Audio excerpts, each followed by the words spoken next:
This was not what Colin had expected. This was not what he had planned. He had never thought of such a meeting.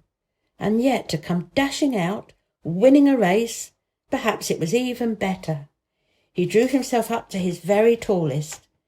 Mary, who had been running with him and had dashed through the door too, believed that he managed to make himself look taller than he had ever looked before, inches taller. "Father," he said, "I'm Colin. You can't believe it. I scarcely can myself. I'm Colin." Like Mrs. Medlock, he did not understand what his father meant when he said hurriedly, "In the garden, in the garden." "Yes," hurried on Colin, "it was the garden that did it, and Mary and Dickon and the creatures and the magic. No one knows. We kept it to tell you when you came. I'm well. I can beat Mary in a race. I'm going to be an athlete." He said it all so like a healthy boy, his face flushed, his words tumbling over each other in eagerness, that Mr. Craven's soul shook with unbelieving joy. Colin put out his hand and laid it on his father's arm. "Aren't you glad, father?" he ended. "Aren't you glad? I'm going to live for ever and ever and ever."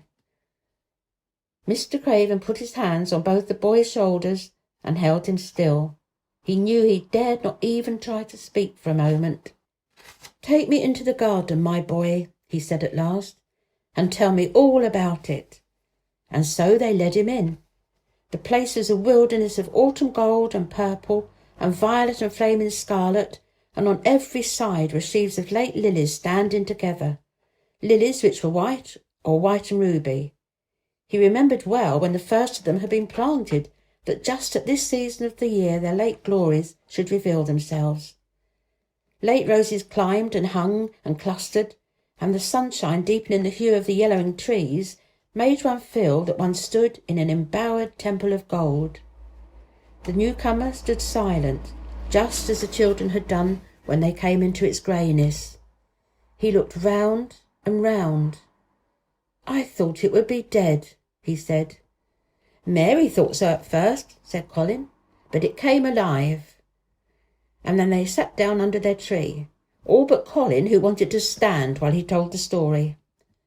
It was the strangest thing he had ever heard, Archibald Craven thought, as it was poured forth in a headlong boy fashion.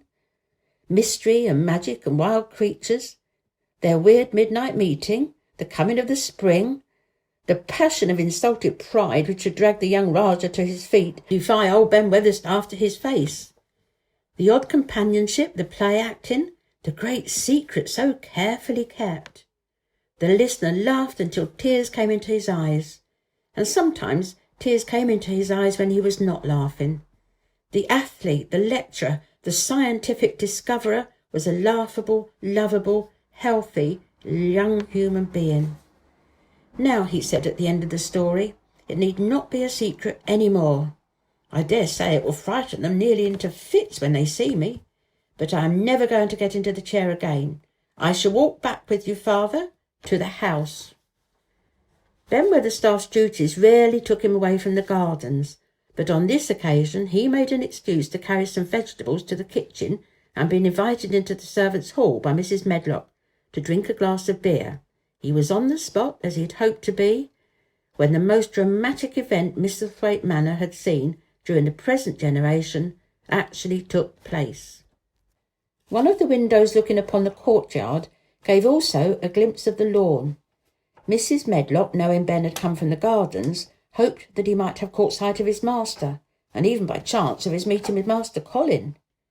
"Did you see either of them, Weatherstaff?" she asked. Ben took his beer mug from his mouth, wiped his lips with the back of his hand. "Aye, that I did," he answered, with a shrewdly significant air. "Both of them?" suggested Mrs. Medlock. "Aye, both of them," returned Ben Weatherstaff. "Thank ye kindly, man. I could sup up another mug of this." "Together?" said Mrs. Medlock, hastily overfilling his beer mug in her excitement. "Together, ma'am." And Ben gulped down half of his new mug at one gulp. "Where was Master Colin? How did he look? What did they say to each other?" "I didn't hear that," said Ben. "Along only had been on the step-ladder looking over a wall, but I'll tell thee this, There's been things going on outside as you house people knows nowt about, and what they'll find out soon." And it was not 2 minutes before he swallowed the last of his beer and waved his mug solemnly towards the window, which took in through the shrubbery a piece of the lawn. "Look there," he said, "if thou's curious. Look what's coming across grass." When Mrs. Medlock looked, she threw up her hands and gave a little shriek, and every man and woman servant within hearing bolted across the servants' hall and stood looking through the window, with their eyes almost starting out of their heads. Across the lawn came the master of Misselthwaite, and he looked as many of them had never seen him. And by his side, with his head up in the air and his eyes full of laughter, walked as strongly and steadily as any boy in Yorkshire, Master Colin.